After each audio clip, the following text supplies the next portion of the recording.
Okay, well, we've talked about ionic compounds and we have talked about covalent molecules. Now we need to put these together and talk about combining compounds and molecules in chemical equations. All right, so a chemical equation. We need to write some definitions first. Our first definition is reactants. And reactants are the substances that exist before a chemical change or reaction takes place. So let's say, example, if you're going to mix baking soda and vinegar. Well, baking soda and vinegar separately, like your beaker of baking soda and your beaker of vinegar, those are called the reactants. Okay. The next definition is a product, and the product is the new substance or substances that are formed during the chemical reaction. So if we take the baking soda and vinegar and we mix them together, what we get after the reaction or during the reaction is taking place, those are called the products. And the chemical equation is a written form that indicates the reactants and products of a reaction. Okay, so reactants yields products. That's what this means at the bottom. The reactants will always be on the left side, then you have an arrow, and then the products will be on the right side. So it's just like you're reading a sentence in a book. Your reactants leads to the products. Read it left to right. Okay, and our reactants and products can be in different phases. And here we have water, and we have a little S after the water. Then we have some kind of change, or it's yielding, and we have this little symbol. We're going to learn what these are in just a moment. Now we have water in a different phase. We have an L there. Then we have something else happening right here, and it changes, and now we have water in a different phase.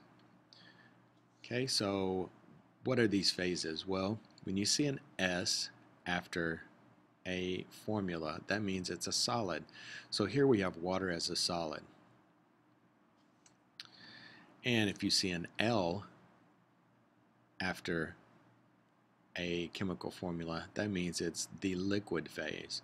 So here we have water, that's a solid, and it's going to water, that's a liquid. Now you can probably guess what this third one is now. Okay, if you see a G, it means it's a gas phase. And there's one more that's not up here, and that's AQ, and that's an aqueous phase. And here we see our example is sodium chloride, which is common table salt.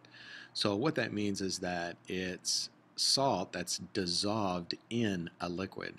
So that's what AQ means. It's this dissolved in some sort of liquid. So it's in the aqueous or aqueous form. Okay, so we need to have some symbols that are used in chemical equations defined out for us. So, well, the first symbol is an arrow pointing towards the right. This is going to mean that yields. It indicates the result of a reaction. Okay, and we can think of reactions as like a math problem. Like if we were going to add 2 plus 2, if we're going to put 2 and 2 together, that equals 4. So the arrow can be used to indicate an equal. Okay, now if you have a double-ended arrow, a double-sided arrow, one pointing to the right and left, this is used to indicate that the reaction is reversible, that it goes back and forth, it reverses. Now if you have an arrow with the triangle above or below it, as we saw on the last slide, that means that there is heat that's applied. An unspecified amount of heat is applied to get the reaction to move. Okay, and if we have an arrow that has 2 ATM on it, ATM we're going to learn this semester is used to indicate some type of pressure. So this means that the reaction needs to occur under 2 atmospheres of pressure. Okay, now if we have an arrow with just the word pressure, then that means that an unspecified amount of pressure is needed. And then if we have an arrow with an exact temperature on it instead of the triangle, that means that the reaction is going to be carried out at that exact temperature that's indicated there. Okay, so describing a chemical reaction, there are certain indicators that we look at to know that a chemical reaction is taking place, and these are very, very important. You need to know these. The first indication is that it gives off heat, light, or sound. If you have any of those, then you know that some kind of chemical reaction is taking place. Another indicator is the production of a gas. So if it bubbles, then you know that a reaction is taking place and that it's giving off gas. The formation of a precipitate. Now, the precipitate is another vocabulary word. It's very important that you know this. A precipitate means that it forms some type of solid. So you mix two things together that are both liquids, and then suddenly you see at the bottom of the container some sort of solid being formed, whether it's flakes or powder or some other type of precipitate. And the last one is a color change. So if you mix two things together and it changes color, then you know that some kind of chemical reaction is taking place. All right, so let's look at some chemical equations. Here we have an example of a chemical equation, and Al we know is aluminum. So we're taking aluminum, and then we have a plus sign. That means that we're combining it with. Then the next symbol is oxygen. Now we're going to talk about what the 4 and the 3 mean in a moment, but right now we're just looking at a chemical equation. So we see aluminum is going to be combined with oxygen. Then we have our arrow, so that means that it's going to yield or that it equals. And then we see the aluminum and the oxygen combined together into a chemical formula, and this is an ionic bond. How do we know that? Because aluminum is a metal, oxygen is a non-metal, so it forms a compound, aluminum oxide. Okay, so here we have metal, aluminum metal, and we're going to combine that with a gas, and it's going to produce something new and something different than what we started with, aluminum oxide. Okay, so on the left side of the arrow, we have our reactants, and on the right side of the arrow we have our product. So we have reactants and products. Okay, and then once again the letters S, G, and L are used to indicate physical states of a compound. So we have solid and a gas, and this yields a solid. Alright, so the numbers that are in front here, these numbers in front are called the stoichiometric coefficients, or just coefficient. And what do coefficients mean? They mean that we need 4 units of aluminum, or 4 atoms of aluminum. We're going to combine it with 3 atoms of oxygen, and it's going to yield 2 atoms of aluminum oxide. And you know these 2's, these subscript numbers, are just part of the formula. Okay, so why are chemical equations important? Well, because the same atoms are present in a reaction at the beginning, or when we have our reactants, and at the end when we have our products. The amounts of matter in the system doesn't change. So that's called the law of conservation of mass, and we need to know that. So please write that down, the law of conservation of mass. And just simply put, you cannot create or destroy matter. You can only change it. Okay, so think of it like this. If we have some kind of reaction is some kind of chemical factory, well, we're going to put 100% of something in. Okay, and when we put 100% of something in, that means that 100% of something has to come out. Does it have to come out in the same form? No. We can have 20% of one and 80% of another. Okay, and so 20 and 80 add up to 100%. So matter was not created or destroyed, we only changed it. Okay, and because of the principle of the conservation of mass, all equations have to be balanced.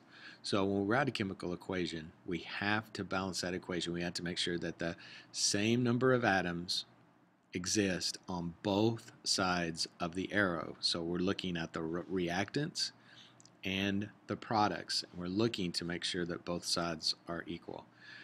Okay, and here is a visual example. We have sodium chloride here, and we see that each atom of sodium combines with the chlorine, which is green. And we can see that it's not creating or destroying matter, it's only changing it. So on this side, if you count with me, 1, 2, 3, 4, 5, 6, 7, 8, 9, 10, we had 10 atoms of sodium, and that combined with 10 atoms of chlorine. Now it was in a different form. Chlorine exists as a different form. It's Cl2. We had 5 Cl2s. So here's 1, 2, 3, 4, and 5. And when they combine, when the reaction took place, we have a new product, which is sodium chloride table salt, and we have 10 units of sodium chloride. 1, 2, 3, 4, 5, 6, 7, 8, 9, 10. So we didn't create or destroy matter, but we did change it. Okay, balancing chemical equations. A balanced equation is one in which the number of atoms of each element as a reactant is equal to the number of atoms of that element as a product. So that's what we just saw with the sodium chloride. So what is the relationship between the conservation of mass and the fact that a balanced equation must always have the same number of atoms of each element on both sides of an equation? Think about that.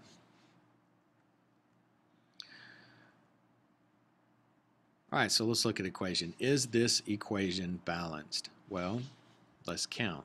We count what we have on the reactant side, and then we count what we have on the product side to see if it equals. Well, we have 2 sodium atoms here. So we're going to go to this side, and we're going to see we have 2 sodium atoms here. So that's equal. So now we're going to look at the hydrogen. We have 2 atoms of hydrogen here. We come to this side and we see we have 2 atoms of hydrogen here, and we have 2 atoms of hydrogen here. So we immediately know that we only have 2 hydrogens on this side, and we have 4 hydrogens on the product side. So this is not a balanced equation. It looks, the way that it's written, like we created 2 more atoms of hydrogen that didn't exist over here. And we know that can't happen because of the law of conservation of mass. So we have to do something to make this equation tell the truth, basically. Okay, so what we have to do is we have to add a multiplier in front here. So that makes 4 atoms. This 2 multiplies everything behind it in that molecule. So 2 times 2 is 4 hydrogens. Now on this side we have 2 hydrogens and 2 hydrogens, so now we have 4. So simply adding this 2 here, telling us that for every 2 atoms of sodium, we have to have 2 molecules of water to create 2 molecules of sodium hydroxide and a molecule of hydrogen gas, H2. Okay, so let's take a look at balancing equations. How do we do that? There are some steps that we have to do to write a balanced equation. First is we're going to write a word equation for the reaction. Okay, so if it was sodium chloride, we know that we have to write NaCl. Okay, sodium chloride combines with water, so we have to combines with is the plus, just like in math. Water, H2O, and then that's going to yield a product. Okay, so we write the correct formulas for all the reactants and the products. Then we determine the coefficients that make the reaction balanced. So we look, just like we did at the other equation, we look to see what coefficients we have to add at the beginning of a molecule to make it balanced. Okay, so let's look at some examples. We have nitrogen monoxide. Okay, this is a covalent molecule. How do we know that? Because nitrogen is a nonmetal and oxygen is a nonmetal. So we're going to name, this isn't going to be nitrogen oxide. It's not covalent. Okay, so since it's not ionic. So since it is covalent, we have to say nitrogen monoxide. Okay, and that's a gas. We're going to combine it with oxygen, which is a gas, and it's going to yield a product, nitrogen dioxide.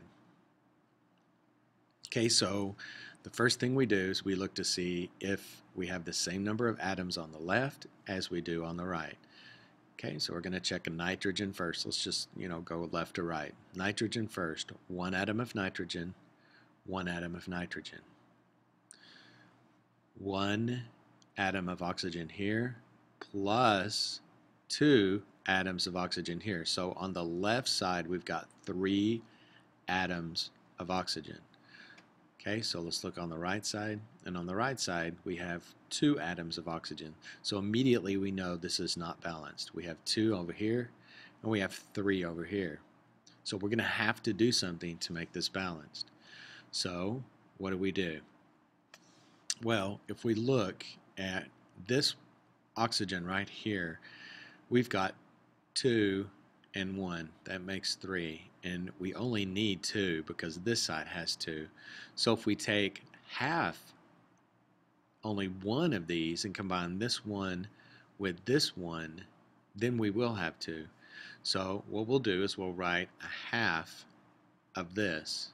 Half of 2 is 1.